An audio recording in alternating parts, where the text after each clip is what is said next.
When you're under a psychosis, for me, just my experience, every little noise, everything's amplified. Time also begins to slow down. And then from there, I will begin to hear conversations from other sides of the wall. And then visually, it starts to come in. It builds, kind of like a symphony.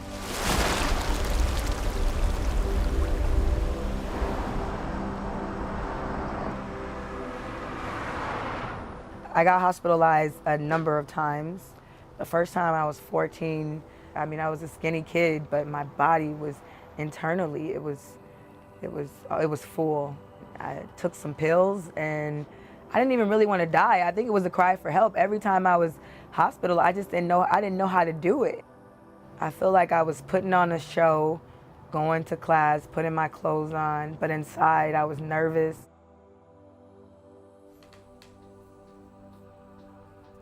Depression has an enormous cognitive impact on your thoughts about what reality is. You are convinced that you're right. Like, the world is as empty and meaningless as I feel right now. And all the other times that I feel different, I'm fooling myself. A feeling that even lifting your arm is like enormous energy. Getting up, opening your eyes is like enormous concentration and energy. And so I was kind of in that place for a long time, and I didn't want to talk about it because I didn't want a solution. I didn't see a solution.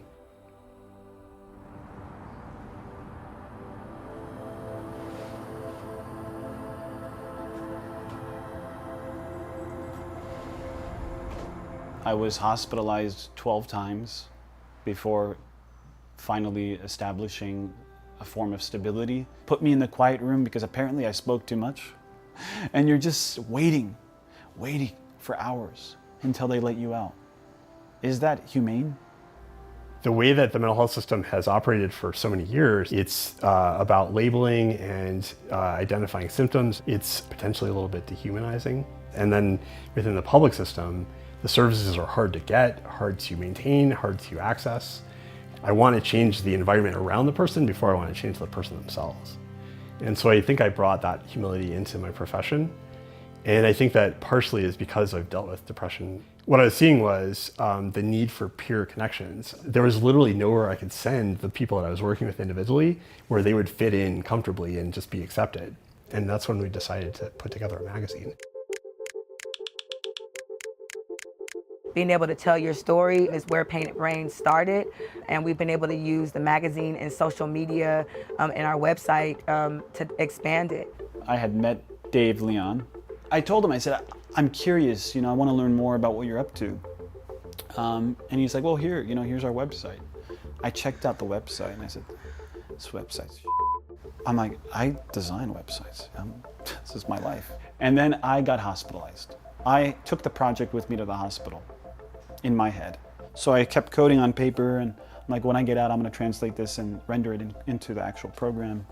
He had no idea that I was living with mental illness. Finally, one day, Dave found out I was living with schizophrenia. And he was like, what? What the hell? This is so cool. I'm like, you watch your mouth.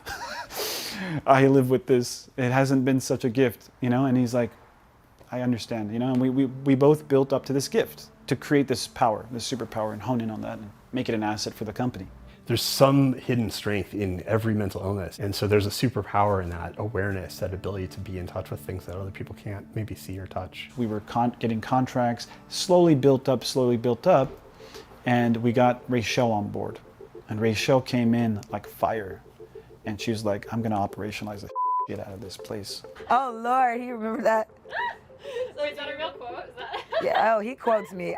Yeah, I'm the business side. But when my sister died of an overdose, I told Dave, I was like, I have to do more. And I wanted to use my skills to at least normalize mental health, particularly for communities of color.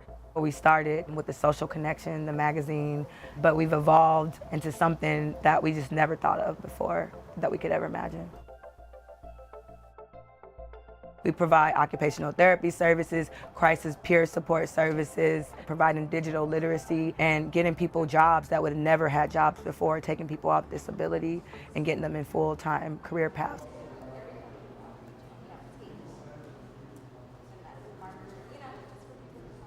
Who better to create any sort of program or a business model that like basically is catering to the experience of a peer? Who better than the person who has lived it? A lot of us, myself, I'm a person with schizophrenia. A lot of people have difficulties, hard times. And then like we reform with art. We remake ourselves. I train individuals that are living with mental health challenges to code. In today's workshop, we're going to cover the basic of HTML, hypertext markup language.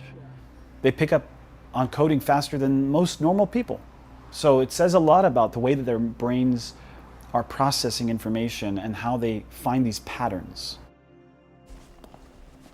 One of the really sad things about the way mental health and mental illness is talked about is this idea that you want to have a mental illness and then recover from it or move past it, as opposed to make it a part of your life and find some purpose or meaning in it.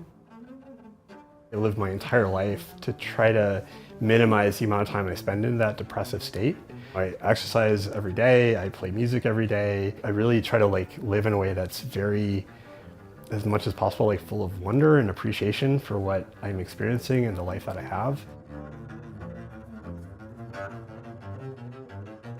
How did I get from being so scared to talk about my mental health to now being so proud about it?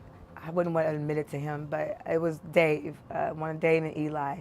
We started a company, but that the whole goal was to be transparent and to provide community. Now that I can be honest, I'm saving lives, and more lives will be saved by other people telling their story. And I've seen my power, and I have to hone in on it.